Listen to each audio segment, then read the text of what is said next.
फक्त पिरियड्सच इरेग्युलर आहेत, आम्हाला दुसरा कुठला त्रास नाही आहे आणि तरी डॉक्टर म्हणतात की आम्हाला PCOD आहे.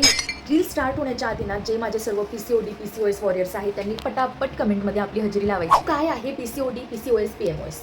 तर काय झालं, स्टार्टिंगला होतं हे PCOD म्हणजे पॉलिसिस्टिक ओव्हरियन डिसीज, त्यानंतर ते झालं PCOS म्हणजे पॉलिसिस्टिक ओव्हरियन सिंड्रोम, आणि आता ते आहे पॉलीएंडोक्राइन मेटॅबॉलिक ओव्हरियन सिंड्रोम म्हणजेच PMOS. तर आता हे रिनेम किंवा हे असं का झालं आहे, कारण ही जी कंडिशन आहे ना, तर ही फक्त ओव्हरी आणि सिस्टसोबत मर्यादित राहिलेली नाही, तर ही एक ब्रॉड कन्सेप्ट बनलेली आहे. आणि बापरे किती रिलीफ भेटला हे झाल्यानंतर तुम्हाला सांगते. कारण माझ्याकडे भरपूर पेशंट येतात आणि ते म्हणतात की आम्हाला पिरियड्स रेग्युलर येतात, आम्हाला बाकीचा काहीही त्रास नाही आहे, आणि तरीसुद्धा आमच्या ओव्हरीला सिस्ट दिसून आलेले आहेत किंवा तरीसुद्धा आम्हाला PCODचे बरेचसे सिम्पटम्स दिसून येतात.